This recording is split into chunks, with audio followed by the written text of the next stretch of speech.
Ética na administração pública federal. A implementação de comissões de ética setoriais, entre o desafio e a oportunidade de mudar o modelo de gestão.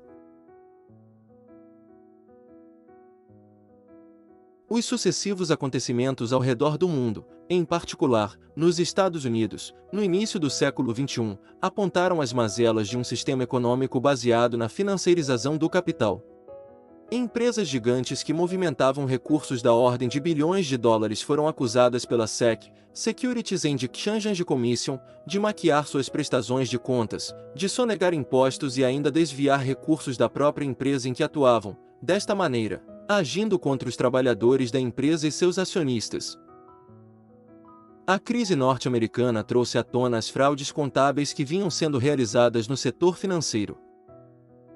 Fraudes que da noite para o dia quebraram conglomerados financeiros importantes, deixando perplexos seus acionistas diante de prejuízos milionários, como o caso do Lehman Brothers nos Estados Unidos e do Société Générale na França. Esses fatos nos abrem uma rica oportunidade de discutirmos a ética na sociedade contemporânea, independentemente do lugar em que estejamos no mapa mundi, pois hoje vivenciamos um processo de globalização bem mais econômico. É verdade, mas não podemos negar que estamos num mundo interligado, interconectado. O senso comum assimila a ideia de globalização construída pelos meios de comunicação de massa, que de maneira geral conferem uma conotação econômica ao fenômeno, deixando crer, propositadamente, que a circulação financeira se dá em um espaço não materializado, isto é, virtual por assim dizer. Ora, sabemos que as transações financeiras possuem seu lugar próprio e real de troca, mercados específicos, os centros comerciais financeiros, também denominados por bolsas de valores, situados territorialmente em grandes metrópoles mundiais. A imagem construída de fluidez, imaterialidade, virtualidade do capital, dito especulativo, simula a noção de algo não contábil e, portanto, não materializável. Entretanto, a falta de conhecimento da realidade cotidiana do processo de mundialização financeira é fator importante para a não compreensão, por muitos, das novas formas de exploração e expropriação capitalista. Ouvimos diariamente as mídias mundiais soltarem expressões como: o mercado acordou nervoso. O mercado não vai gostar de, o mercado está intranquilo, como se tratasse de uma entidade metafísica, onipresente e intangível. De maneira bastante apropriada, Lautier descreve o novo fenômeno econômico ressaltando que a mundialização financeira está em perpétuo estado de malabarismo, fugidio e ameaçador. Se os chineses param de comprar bônus do Tesouro Americano, é a crise mundial, etc. Clá tem um papel-chave na representação da mundialização de modo geral como fatalidade, a mínima reivindicação salarial, ou mesmo a toda e qualquer demanda de simples respeito ao direito, os capitais andorinha, como se diz em espanhol, alçam voo. O poder de Estado, mesmo progressista, se inscreve nessa retórica da impotência, já que de maneira geral eles mesmos organizaram a própria impotência. Lautcrar, 2006, p. 43, nossa tradução, L.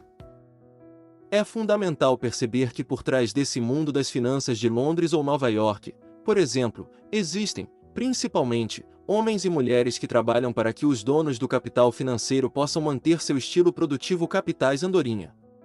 Essa figura de linguagem muito utilizada em espanhol, segundo Lautier, para designar o comportamento do capital no atual processo de mundialização, traduz bem a imagem de que o capital se move permanentemente em busca de maior lucratividade. Ele só deseja pousar nos lugares mais prósperos do planeta, e assim que esses lugares já tiverem esgotado todas as suas fontes de produtividade, decola para pousar em novas paragens mais atraentes, ainda virgens da exploração de mão de obra e extração de matéria-prima baratas. Lugares onde ainda seja possível extrair a maior rentabilidade possível ao menor custo possível, não importando o nível de exploração da mão de obra, nem tampouco da natureza. Atualmente bem sabemos o quanto os reflexos dessa racionalidade de reprodução do capital, na extração de bens naturais, têm efeitos devastadores e consequências graves para a sobrevivência das futuras gerações. As palavras que ecoam desse cenário são transparência e responsabilização, responsibility. Independente de uma instituição ser pública, privada ou pública não estatal, ela possui sempre uma missão social, por ser instituição que forma e conforma a sociedade. No entanto, segundo Politi 2, 2010, As pesquisas mostram que 70% das reivindicações por administrações transparentes são instrumentalizadas pela grande mídia para atender aos interesses corporativos e não aos cidadãos. O que fazer então? Saímos desse turbilhão convictos de que a ausência de um comportamento ético não se circunscreve somente ao ambiente das organizações estatais. Ao olharmos retrospectivamente, verificamos que na história do capitalismo as grandes inovações na organização do trabalho se fazem acompanhar de tentativas de modelar valores e modos de vida, como fez Henry Ford. No início do século XX, ao designar inspetores para verificar em cada domicílio operário se eles estavam adotando os princípios que chamou de higiene de vida, ser casado, ser econômico, se alimentar corretamente, a partir de sugestões de cardápios que ele fornecia. O importante era criar uma cultura na classe dos trabalhadores que lhes ensinasse a poupar para consumir. Essa lógica apontava para um paternalismo que visava cuidar do operário desde seu nascimento até a sua morte. O modelo taylorista-fordista instituiu o trabalho realizado em cadeia, forjando relações no interior da fábrica em que prevalecia o pensamento coletivo. O outro estava presente na realização das tarefas, e desta maneira, mesmo que indiretamente, favorecia o princípio da solidariedade na organização do mundo do trabalho.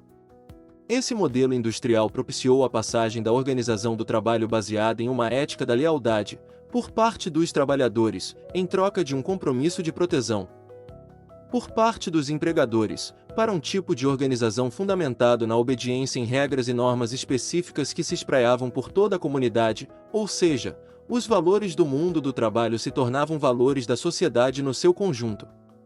Estar integrado ao mundo do trabalho significava compartilhar um sistema moral e ético não só concernido àquele mundo, mas a todas as dimensões da vida do trabalhador.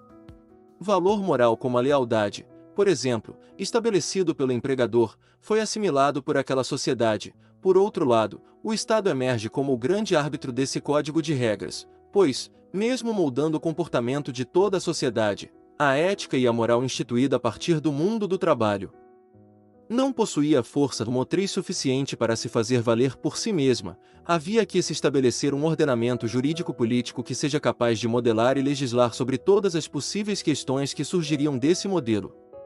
Essa organização ficou a cargo do Estado Nacional e se constituiu por meio de um arcabouço jurídico-político-administrativo, tendo no modelo burocrático o tipo ideal de sua criação e manutenção. O sistema burocrático conformou um modelo de profissionalização nas relações de trabalho pelo viés da impessoalidade de tratamento, buscando garantir isonomia. Nesse sentido, buscou promover uma divisão do trabalho definida por leis e regulamentos, com funções bem determinadas, direitos e deveres delimitados, hierarquia clara e definida por regras e critérios válidos para todos, recrutamento feito com base em critérios estabelecidos a priori, a fim de garantir a igualdade formal de contratação de mão de obra, remuneração igual conforme cargo e função exercida e critérios objetivos para promoção e avanço na carreira. Weber analisou esse cenário por intermédio dos valores que sustentavam as relações de produção e identificou uma ética própria, denominada por ele de ética protestante. Essa ética, além de agir no sentido de criar e fortalecer valores, agia também no sentido de instituir uma nova racionalidade, que ele nomeou de espírito do capitalismo. A ética protestante, coadunada com esse novo tipo de racionalidade, conformou um sistema de trabalho onde predomina o cálculo, a ordem e a rotinização da vida. Este exigia trabalhadores qualificados, expressão máxima da moderna racionalidade, considerando que o complexo empresarial compreendia e compreende cada vez mais um acirrado sistema concorrencial. Esse modelo preconizado por Weber foi responsável por promover a centralização do poder do Estado, a racionalização do direito, a racionalização da técnica e a consolidação da sociedade de massas. Ou seja, é dentro desse paradigma weberiano que a discussão da ética se efetiva, uma discussão própria à racionalidade da vida moderna. Pode-se dizer que esta se expande e se autonomiza, engendrando processos de reestruturação do próprio capitalismo, em que se percebe o fortalecimento do papel do capital, em detrimento da organização da sociedade. Nesse sentido, com a emergência do novo paradigma que se pauta na integração econômica em nível global, o Estado tem requerido para suas instituições novos valores. A perspectiva é de aumentar sua abrangência até que essa nova ética se torne assente como valores de toda a sociedade.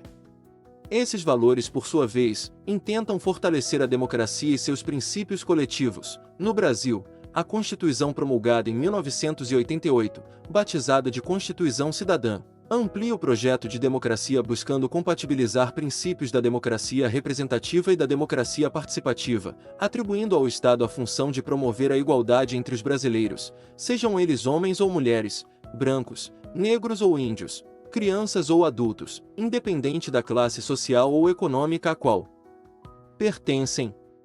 Contudo, apesar de grandes avanços na área social, a institucionalização dos novos direitos se estabelece no interior de um quadro tensionado, a onda neoliberal que varreu os Estados Unidos.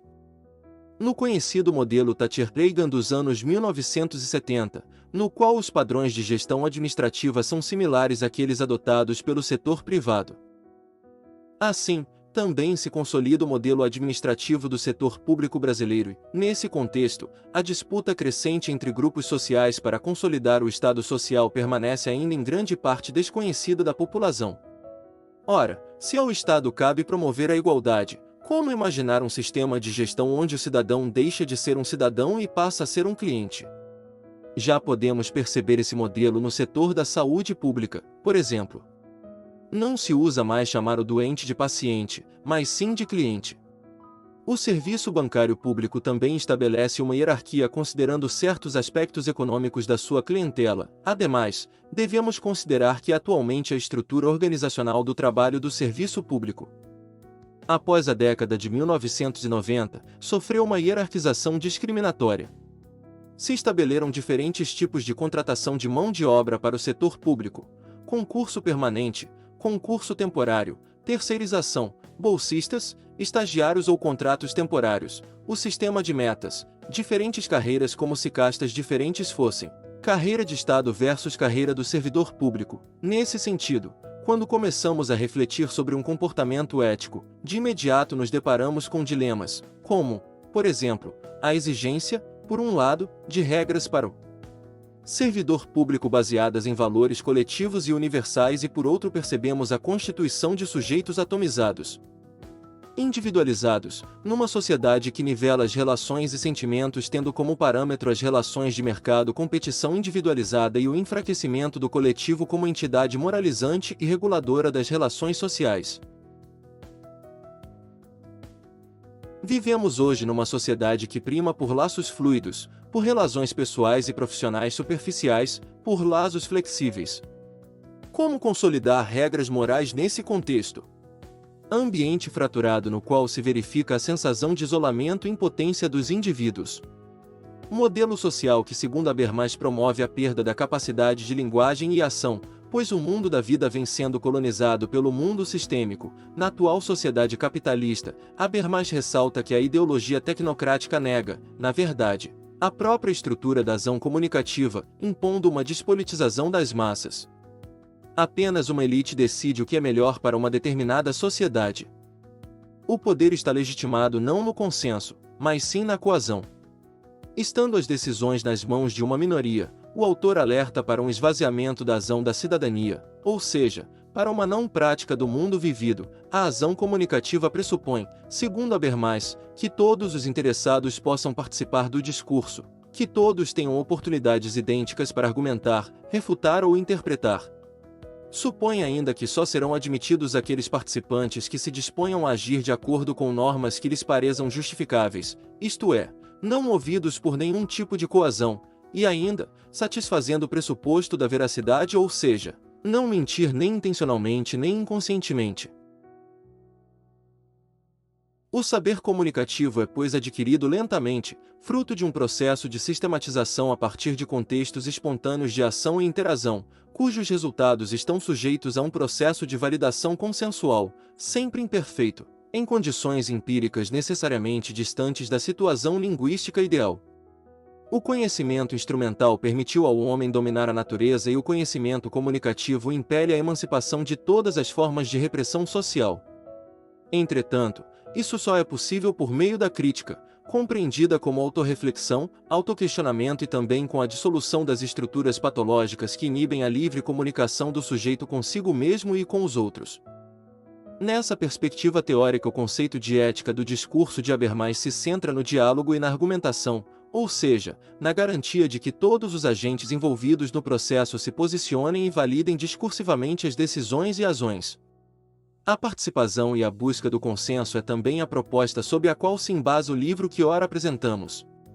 Anita Calmon nos leva a uma profunda reflexão sobre a ética por meio do entendimento dos conceitos de democracia e cidadania, para então estabelecer laços compreensivos com o processo de gestão e implantação da ética dentro da administração pública. Buscando-se conhecer as estruturas sociais e as relações estabelecidas entre as instituições da nossa sociedade, este livro lança luzes sobre as dicotomias entre as funções do servidor público e as funções do servidor do público, salientando que servir ao público se torna uma forma diferenciada do exercício da função pública. A leitura do texto nos instiga ainda a uma visão mais aprofundada do que se significa consolidar a democracia sob a ótica do funcionalismo público. Como este agente se vê nesse processo? Quais são as suas funções? Anita Calmon responde essas questões tomando como ponto de partida o olhar do próprio servidor sobre a questão. Ela consegue capturar essa percepção por meio da análise do comportamento dos presidentes de comissões diante dos desafios cotidianos da gestão pública, uma vez que ética significa a exteriorização dos valores morais de uma sociedade. É por meio da inter-relação entre moral, sociedade e democracia que Anita Calmon tece um rico quadro de análise do processo de mudança de paradigma na conduta dos agentes públicos da administração pública federal sob a perspectiva dos gestores das comissões de ética setoriais. E por fim, convidamos a leitura desse atual e instigante livro como uma forma privilegiada de olharmos para a coisa pública, algo incansavelmente em construção, algo em permanente mudança e busca de aperfeiçoamento. Este livro nos ajuda a refletir sobre este cotidiano e lança otimistas luzes sobre a gestão pública brasileira. Introdução. Esta pesquisa trata do processo de instauração do sistema de gestão da ética do Poder Executivo Federal por meio da análise dos instrumentos utilizados para a publicização do debate em torno da ética no Estado brasileiro. O conceito de ética do discurso de Habermas, Passos, 2008, que vê com descrédito a razão cartesiana transformada em razão instrumental, centrado no diálogo e na argumentação, em que o princípio moral só tem validade se for capaz de incluir o posicionamento de todos os envolvidos por meio da argumentação efetiva, constitui importante instrumento para a análise desse processo. Os conceitos de democracia e cidadania foram utilizados para estabelecer a relação com o processo de inserção do tema ética no âmbito da administração pública federal. A inter-relação dos três conceitos permite compreender em que medida a implementação de comissões de ética setoriais em órgãos do Poder Executivo Federal pode influenciar no processo de inserção de um comportamento ético na administração pública. O Sistema de Gestão da Ética do Poder Executivo Federal foi instituído em 2007. Mas, desde 1994, o tema ética está na agenda do governo brasileiro, uma vez que há comissões de ética setoriais nomeadas, em cada um dos 307 órgãos do Poder Executivo Federal, com a função precípua de dar publicidade ao Código de Ética Profissional do Servidor Público. Esta pesquisa intenta compreender os motivos pelos quais muitos servidores ainda desconhecem o Código em vigência há 16 anos. O Código de Ética Profissional do Servidor Público do Poder Executivo Federal foi elaborado por uma comissão especial ad hoc, criada pelo Decreto nº 1001, de 6 de dezembro de 1993 e formada pelos juristas Modesto Carvalhosa, Robson Baroni e Brasilino Pereira dos Santos. Para Romildo Canhim, presidente dessa comissão especial, em exposição de motivos número 00194-CE. A elaboração do Código justificasse pela constatação de que o arcabouço jurídico se mostra ineficiente para corrigir anomalias de condutas no serviço público. O Código apresenta como fundamentos a probidade, o decoro e os direitos da cidadania. Para a Comissão Especial, o Código reflete a adesão do Estado ao entendimento doutrinário de que a conduta ética consolida o poder ao propiciar a colaboração espontânea da cidadania, em consequência da melhora dos serviços públicos.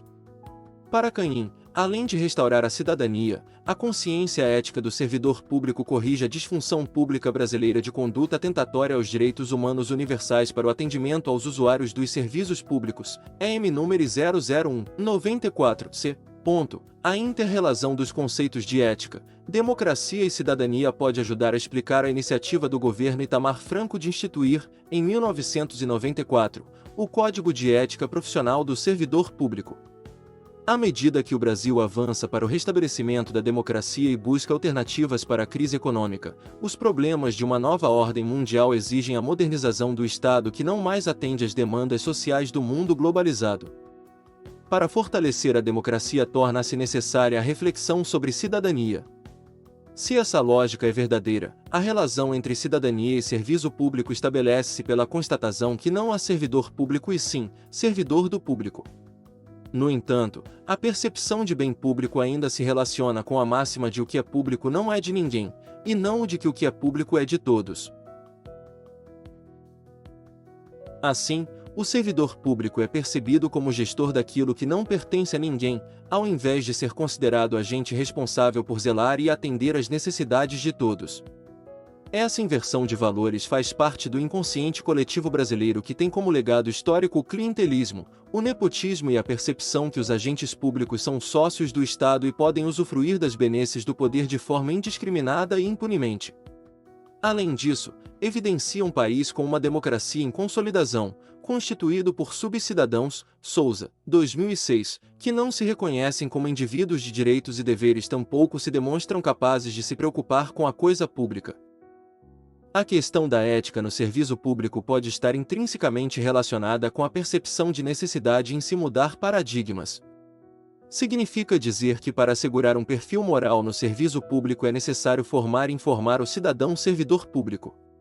Pois, ainda que se tenham realizado reformas administrativas com o objetivo de modernizar e adaptar o aparelho estatal para atender às transformações econômicas, sociais e políticas, ao longo dos 200 anos de Estado brasileiro, o patrimonialismo não foi extinto. Apesar de os vícios patrimonialistas, como a falta de decoro e o apadrinhamento continuem a causar repúdio à sociedade, no Brasil, coexistem duas estruturas de Estado, o tecnocrático e moderno. Na administração indireta, e o burocrático, formal e defasado, na administração direta, Costa, 2008. Mas, como instituir um sistema de gestão da ética em um serviço público em que o sentimento de alteridade do agente público não se identifica com o conceito de cidadania? Em uma administração pública que, em 2009, ao propor uma agenda nacional de gestão pública, sequer menciona a palavra ética no texto. 3. As diversidades culturais e os grupos de identidades favorecem o estabelecimento de éticas diversas. No mundo contemporâneo, coexistem éticas distintas para grupos específicos. Assim, valores de uns podem não ser de outros. Os códigos deontológicos, que estabelecem as condutas profissionais, refletem os valores da sociedade em dado momento e explicitam os preceitos que norteiam o grupo profissional. Pode-se deduzir que o Código de Ética Profissional do Servidor Público surge para suprir a lacuna da falta de reconhecimento do servidor público como uma categoria profissional independente da especificidade da profissão. Sendo assim, considera-se a partir da instituição do Código que um profissional da área administrativa, por exemplo, tanto deverá seguir o Código de Ética do administrador quanto do servidor público, sendo que o primeiro subordina-se ao segundo, pois a instituição pública determina condutas específicas e diferenciadas das instituições privadas. Mudanças nos valores éticos da sociedade pós-industrial desencadearam um processo de questionamento da conduta ética em organizações, governos, comunidades. Além disso, a emergência de um novo paradigma de Estado-nação, uma ordem mundial globalizada, integrada economicamente com pretensões de disseminar valores democráticos, exigem a adequação dos países candidatos a participarem da cena internacional a um modelo de gestão que se norteie por valores éticos decorrentes de uma moral, ao mesmo tempo, universalista, comunitarista e contratualista. Tugendata, 2007. Uma vez que as relações de governo se formalizam por meio de acordos e convenções, e são os servidores públicos os agentes desse processo, a necessidade de assegurar um padrão de conduta ético para o servidor torna-se condição para o desenvolvimento. No entanto, após 16 anos de vigência do Código de Conduta Ética Profissional do Servidor Público, segundo dados fornecidos pela Comissão de Ética Pública da Presidência da República (CEP), em consulta por e-mail, em 2008, Dos 307 órgãos do Poder Executivo Federal, 221 constituíram as próprias comissões de ética setoriais 6, o que representa apenas 72% dos órgãos. Desse percentual, muitas 6 não cumprem com todas as atribuições previstas pelo Código. O Poder Executivo Federal é constituído por 307 órgãos localizados em todo o território brasileiro. São 1.1.416 servidores federais ativos do Poder Executivo, administração direta, autarquias e fundações, Banco Central, Ministério Público, empresas públicas, sociedades de economia mista dependentes inclusive Forças Armadas, POG, junho de 2008. Esse contingente de servidores públicos é responsável pela execução das políticas públicas em âmbito social, político e econômico que se materializam no atendimento às necessidades dos cidadãos. As implicações políticas e socioeconômicas da conduta dos servidores públicos no processo de gestão dessas políticas para o desenvolvimento do país são considerações relevantes para o entendimento do processo de construção de um país sob a perspectiva de uma ética, consubstanciada em valores democráticos e sob a ótica da diversidade. O olhar investigativo sobre o tema ética pode contribuir, no âmbito social, para a análise do processo de mudança de paradigma na conduta dos agentes públicos da administração pública federal, e no âmbito acadêmico, contribuir para a análise do campo de políticas públicas direcionadas para a gestão da força de trabalho da administração pública sob os aspectos deontológicos do serviço público. O objetivo geral desta pesquisa é identificar a influência das comissões de ética setoriais no processo de redemocratização do Estado brasileiro, tendo a ética como valor síntese da democracia. E os objetivos específicos são: 1. Identificar se as comissões de ética setoriais participam do marco institucional de publicização do Estado brasileiro. 2. Verificar se o trabalho das comissões de ética setoriais cumpre sua função discricionária. Por meio da análise dos trabalhos de 2 comissões, a pesquisa procurou compreender se as normas de conduta estão ajustadas às funções discricionárias delas. A questão que se coloca não se restringe ao como as comissões de ética setoriais funcionam, mas em que medida a implementação delas pode influenciar o processo de inserção de um comportamento ético na administração pública federal. Para responder essa questão, faz-se necessária a análise dos conceitos de democracia e cidadania. Esses conceitos subjazem sob as relações sociais do mundo contemporâneo em que as nações são forjadas sob o regime político democrático e sob a noção de pertencimento dos indivíduos, que se resume em uma consciência cidadã. Uma vez que a ética pressupõe a exteriorização dos valores morais de uma sociedade e os valores políticos determinam em que medida esses valores serão questionados, instituir um sistema de gestão da ética pode representar a tentativa de mudar paradigmas de administração pública. Se a ética explica os comportamentos sociais e de cada indivíduo, qual a importância de se instituir tal sistema? Explicar essas questões requer o entendimento de que a ética é múltipla. Para Vasquez, 2002, historicamente, tanto o sistema de normas quanto o conteúdo da obrigação moral mudam de uma sociedade para outra, inclusive, no interior de uma mesma comunidade. Pode-se então dizer que há uma ética para os agentes públicos e outra para o indivíduo? O sistema de gestão da ética pretende modificar a ética vigente na administração pública em função da ética prevalente entre os indivíduos? Como essas éticas se tornaram contraditórias ou dissonantes? Em que momento os brasileiros percebem haver uma crise ética no Estado? Por que a sociedade brasileira questiona a ética pública? Os agentes públicos se percebem como cidadãos propulsores da democracia. Propõe-se, assim, a seguinte questão de pesquisa: em que medida a implementação de comissões de ética setoriais pode influenciar a configuração do sistema ético da administração pública federal? A hipótese que se apresenta para a questão proposta é que o cumprimento às determinações do capítulo 2º das Comissões de Ética do Código de Ética Profissional do Servidor Público Civil do Poder Executivo Federal pode influenciar o processo de inserção de um comportamento ético na administração pública federal. Revisão da literatura. A despeito da variedade das formulações éticas, determinadas por distintas condições histórico-sociais e distintas alternativas filosóficas, há um substrato preceptivo comum a todas as éticas. Todas as modalidades relevantes de ética proíbem formas injustas de matar. Todas condenam a indevida apropriação de bens de terceiros. Todas, por outro lado, são comandadas por certa noção da justiça, da lealdade e do cumprimento do compromisso. Jaguaribe, 2008, p. 580. Ética. Para Bauman, 1997, a discrepância entre excesso de poder e escassez de orientação para a utilização desse poder é descrita como a crise da ética da pós-modernidade, ou crise ética dos tempos modernos.